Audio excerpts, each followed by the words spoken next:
찍히고 있는 거지요? 네, 말씀드릴게요. 여러분들 지금 오늘 교육 들으러 왔지만 자꾸 저한테 묻는 질문들이 뭐냐면 수기를 진짜 잘할 수 있는 방법이 뭡니까? 라는 거랑 수기를 잘할 수 있는 방법, 또 어떻게 하면 고객이 내 말을 들을 수 있나, 듣게 하는 방법이 뭡니까? 라는 거. 이 얘기 참 많이 합니다. 사람이 경험이라는 걸 가지고 얘기를 하죠. 고객 관리할 때 경험을 가지고, 나의 경험치를 가지고 치료를 해주고, 경험치를 가지고 고객 관리합니다. 근데 그 경험이라는 거에는 학습이 되잖아요. 학습이 돼서 공부가 돼서 그게 나의 경험치가 되고, 또 경험치를 가지고 계속 행했을 때 그게 나에게 충분한 경험치의 어떤 레벨이 올라가죠. 우리가 병원에 가서 특진이라는 걸 갖고 어떤 명의들을 만날 때 그 명의까지 올라갈 때까지 그분들은 많은 어떤 희생의 단계를 거쳤어요. 공부도 많이 했고 스승에게 혼나기도 많이 혼났고 또 때로는 많은 고객을 접하면서 시행착오라는 것도 겪어봤죠.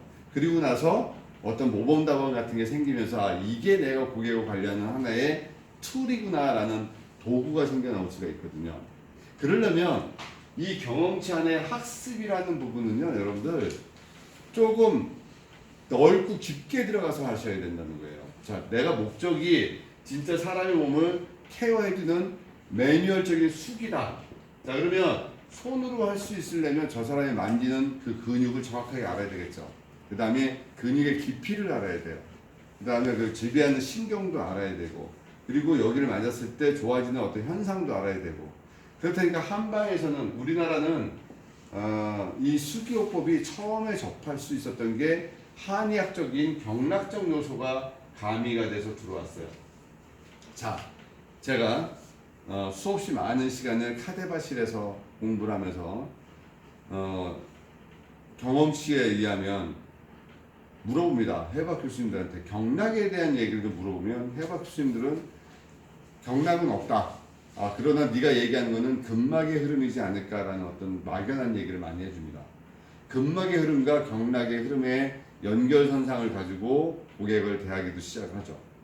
그리고 현상적인 요소와 결과치를 가지고 계속 고객들에게 설득을 합니다. 이렇게 관리를 받으면 이렇게 좋아질 거니까 나한테 이런 시간을 주시고 일주일에 몇 번을 오시고 몇 번을 관리를 받으십시오 라고 얘기하면 고객은 네 하는 게 아니라 그러면 얼마입니까? 라고부터 돈으로 얘기를 해요. 돈으로 얘기하고 돈의 흥정이 됐을 때 고객은 나에게 다가옵니다. 자, 치유적 단계에서 고객에게 주고받는 말 속에서 흥정의 단계까지 또 연결이 돼요. 가끔 그런 생각이 듭니다. 흥정의 단계가 아니라 그냥 내가 해주고 싶은 어떤 치유의 단계로 바로 들어가서 결과 치료를 가지고 설명하고 싶은데 이 모든 과정이 경제적 논리랑 또 연결되다 보니까 이 고객들은 여러분들을 자기들만의 잣대의 기준으로서 등급을 매겨요.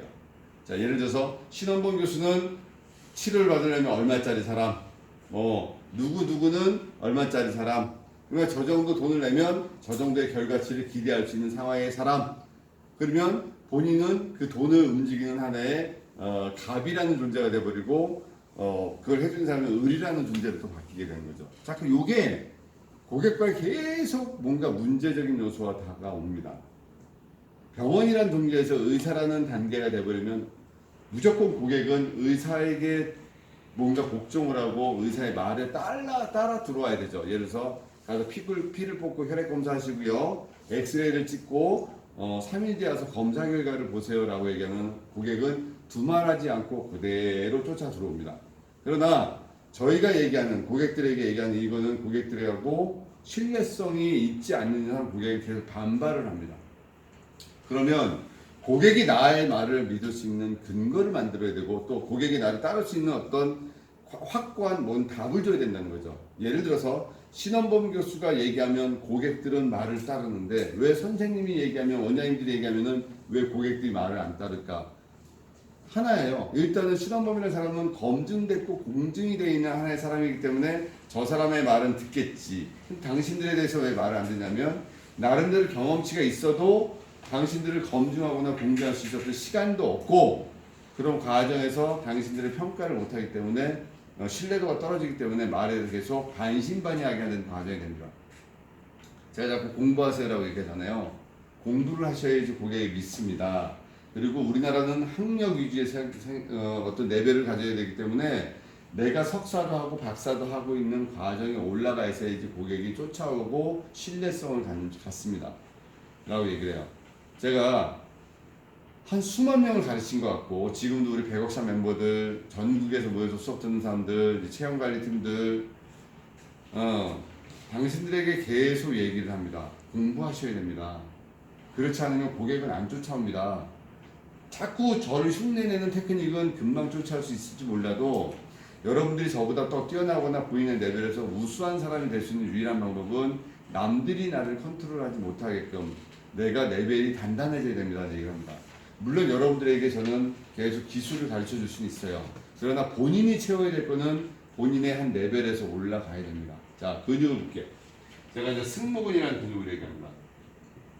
트라펜지스라는 이 승모근의 근육을 얘기할 때, 이 근육은, 우리 천층 근육이네? 라고 여러분들에게 제가 가르칩니다. 피부 밑에, 지방 밑에 있습니다. 스님의 꽃갈무새처럼 생겨서 흉추 12번까지 가서 붙는 근육입니다. 얘의 지배신경은 뇌신경 11번, 부신경이 지배하고 실질적 컨트롤은 부교감이 컨트롤합니다. 자, 이거는 책이에요. 교과서적인 얘기예요. 그럼 얘를 가지고 내가 어떻게 케어를 할 거냐는 거예요. 자, 경험치가 없으면 그냥 승모근이 뿐이고 경험치가 있으면 오른쪽은 간하고 연관돼서 피로랑 연관되고 왼쪽은 심장과 위장과 연관되는 스트레스랑 연관이 됩니다. 라고 말이 지납니다. 그러면 또 다시 묻습니다. 그렇다면 치료는 어떻게 할 건데? 자, 치료는 두 가지로 나누죠. 종아리를 풀어야 되겠죠. 종아리의 승산 부분을 풀어야 되고 현재 아픈 그 부위, 아시혈적 요소가 가지고 있는 현재 아픈 그 부위를 풀어주게 됩니다. 그러면 효과적인 면은 어디가 크느냐? 고객의 바람은 아픈 자리가 효과가 클 것이고 치유사의 마음은 종아리를 풀어야지 큽니다. 두 개가 적정하게 어떤 합의점이 이루어져야지 고객의 만족도가 이루어져요. 자, 그러면 고객을 만족시키기 위한 테크닉을 쓸 것이냐, 내가 치유하기 위한 테크닉을 쓸 것이냐라는 거예요. 근데 고객을 만족시키지 않으면 치유가 일어나지 않기 때문에 고객의 욕구도 같이 들어줘야 된다는 거예요. 근데 고객이 나 그냥 어깨 아파요 라고 얘기하는 이 증상에 어깨를 만지고 있는 단순 테크닉과 그 어깨는요, 현재 아픈 부위는 천체에 있는 승모근이고요. 사실 승모근의 통증인지 그 안에 심층에 들어있는 극상근인지 능형근인지 두판상근인지 견갑거근에서 오는 증상인지 여러분 또 판단을 해보셔야 돼요. 근데 고객이 찾아오면 여러분 묻습니다. 어디 아프십니까? 그럼 고객은 네, 어깨요. 그럼 여러분들은 네, 어깨요 하고 들어가요. 그 다음 얘기를 안 물어봐요. 어깨라는 부위를 얘기한 거지 그 부위의 어떤 동작이나 어떤 상황은 여러분들 인지하지 않는다는 거죠. 그러니까 맨날 발전이 없는 거잖아요. 어깨가 아프십니까? 그럼 이게 단순히 우리가 알고 있는 회전근개 파열 50견인지 단순히 승모근의 문제인지 아니면 스트레스로 오는 증상이었는지 아니면 피로에서 왔는지도 여러 가지를 생각을 해봐야 되는 거죠. 그죠? 여러분들 볼 때 수기를 잘할 수 있는 유일한 방법은요, 내가 고객을 압도하는 방법으로 가셔야 돼요. 자, 이 압도하기 위해서는 뭐 어떤 무기를 쓰거나 야단을 쳐서 압도하는 게 아니라 고객이 심리적, 육체적, 정신적으로 당신들의 말이 이해가 되고 수긍이 될 수 있는 그런 말이 이루어져야 된다는 거예요. 그러려면 거기에는 고객한테 지식적으로 압도해야 되고요. 또 여러분들의 어떤 경험치로 압도해야 되죠. 그러나 경험치는 부족해요. 그러니까 제가 제 경험치를 드리겠다라고 했어요. 언제든지 여러분들이 힘들고 어려울 때 와서 제가 가르쳐 주겠다라고 얘기했고 유튜브를 보고 있는 이 사람들한테도 제가 그랬어요. 이론이 없는 수기는 절대로 수기가 아니다. 그거는 여러분들이 눈 가리고 아웅하는 거다. 그래서 언제든지 와서 배우세요라고 얘기했던 부분이 이 부분들이 해결되지 않으면 여러분들은 거의 발전이 안 돼요. 요거 이해하시고요. 또 고객이 내 말을 들을 수 있고 고객이 내 말을 듣고 나서 티켓팅을 딱 하고 싶어요. 이거는요, 앞에 게 선수행이 돼버리면 뒤에 거는 저절로 이루어지게 됩니다. 자, 고객이 들어와서 문을 열고 들어옵니다. 어깨가 틀어졌구나. 골반이 틀어졌구나. 목이 뻣뻣하구나. 일자목이구나. 거북목이구나. 그리고 고객이 딱 누웠을 때 조용히 고객의 몸을 봅니다. 아, 복식호흡을 못하네. 흉식호흡을 하네. 호흡이 짧으네. 양말을 벗겼더니 엄지발톱이 돌아가 있어. 아, 이 사람은 우리 몸에서 간경락하고 비경락이 틀어졌네. 비경락에 음백이라는 혈자리와 공성이라는 자리가 틀어지면서 체형적으로 틀어졌구나. 요거 이해를 할 거고, 아, 이 사람은 다리를 봤더니 오른쪽 발목이 왼쪽 발목보다 두꺼워. 아, 이쪽 소통이 안 되네. 요추 1번에서 내려오는 척수신경의 흐름이 뭔가 막혔구나. 그래서 우리가 알고 있는 요추 1번의 흐름을 잡아주면서 전체 소통을 시킬 때 내장기에 어떤 원활한 에너지가 돌아서 치유 반응이 일어나는 거거든요. 잘 주물러서 잘 만져서 치유 반응이 일어나는 게 아니라 이 사람 몸이 치유가 될 수 있는 그 상황을 정확하게 인지시키는 게 치유의 반응이에요. 또 이런 분들 옵니다. 유튜브 보고 저한테 댓글 쓰셨던 분 중에서 너 물리치료사라며? 네, 물리치료과도 나온 사람이에요. 물리치료사는 아닙니다. 자, 다시 얘기해서 1988년도에 신구전문대 물리치료과를 나와서 물리치료사 면허증이 있지만 물리치료사로서 보건복지부에 등록을 해서 물리치료사로 일한 적은 없습니다. 그래서 간호조무사랑 피부 자격증을 따고 근무합니다. 근데 제가 이제 영상을 올리면 어깨 치료하는 영상 중에서 어떤 분이 댓글 썼습니다. 그렇게 하면 어깨 더 망가지는데 너 면허번호 몇 번이야? 자, 제가 그 사람하고 얘기하고 싶은 부분들은 뭐냐면요. 어깨라는 부분에 단편적으로 찍는 그 영상의 5분, 3분이 그분에게 어떤 도움이 될지 모르겠고 어떤 시비거리가 될지 모르지만은 전체를 보지 못한다는 거죠. 그래서 제가 자꾸 저한테서 오프라인 수업을 들으러 오시라고 얘기하는 게 치유 영상, 물론 이것도 여러분들 되게 도움이 될 수도 있어요. 그러나 이렇게 수업을 저랑 여러분들은 아침 9시부터 밤 9시까지 12시간씩만 24시간 수업을 듣다 보면 아, 저 테크닉은 하나의 일부구나라는 느낌을 갖게 되는 거예요. 전체를 보게 되면. 자, 고객도요. 여기 좀 만져주세요. 여기 만졌어요. 자, 그럼 우리는 여기를 만지기 전에 어떤 일을 먼저 해야 됩니까? 이 주변의 근육이 뭔지, 아, 삼각근이구나. 삼각근은 극상근의 근막과 극하근의 근막과 견갑하근의 근막과 이쪽의 모든 근육의 근막이 삼각근을 다 싸고 있구나라는 어떤 전제 조건이 머릿속에 들어있으면 어깨를 만질 때 편해져요. 그리고 어깨라는 것은 크게 통증을 일으키는 게 아니라 대부분 뇌를 속이는 통증들이 나타나는 그런 부분이고 근막의 통증이 발현되는 곳이에요. 이렇게 봐요. 자, 여기서부터 30도까지 못 올리면 극상근, 30도에서부터 90도까지 못 올라가면 얘는 삼각근, 90도에서 180도까지 팔이 안 올라가는 얘는 견갑, 거근. 이거는 교과서적인 얘기예요. 진짜 이 사람이 여기가 안 올라갈 때 진짜 이게 극상근만의 문제일까? 이게 진짜 삼각근만의 문제일까? 삼각근에 걸려 있는 게요.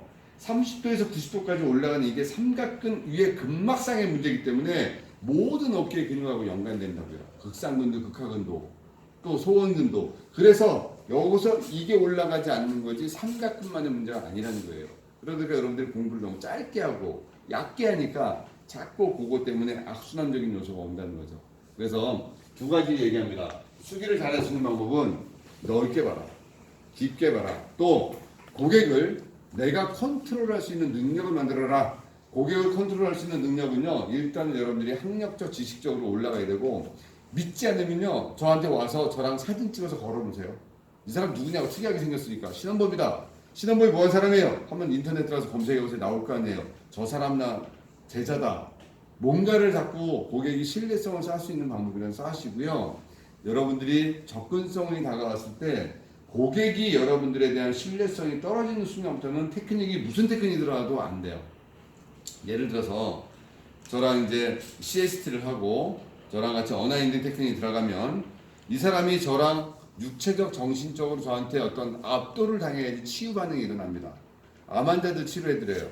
뭐 몸이 너무 차고 힘들고 어쩌고 해도 몸 안에 에너지를 돌리는 몇 개의 동작이면 그 사람은 회복이 되잖아요. 근데 만약에 그 사람이 마음적으로 해봐라 나는 절대로 안 바뀔 거야. 계속 버티고 있으면요. 절대로 몸에서 변화가 안 일어나요. 근데 그 사람들은 제가 손을 대면 치유의 에너지를 받아들인다고요. 그럴 수 있는 능력은 여러분들 뭘까요? 여러분들 스스로 에너지를 자꾸 채우고 그 사람을 제압할 수 있는 공부를 계속 하셔야 돼요. 그리고 본인들 또한 생각해보세요. 본인들이 어디 가서 만약에 치료를 받으러 갔다. 내 아이가 아파서 병원을 데려갔다. 그럼 누굴 찾아갑니까? 경험치가 많고 갔더니 고객이 좀 많은 곳. 또 봤더니 방송에도 나온다고 TV에도 나와. 근데 거기에 전부 다 학력이 나오잖아요. 여러분들 이 일이 좋아서 처음에 어떻게 시작했든 간에 이 일로 들었으면 여기 세계에 맞는 레벨 같은 것도 만드세요. 그게 여러분들 치유의 단계를 만들어가는 하나의 과정입니다. 자, 끄세요.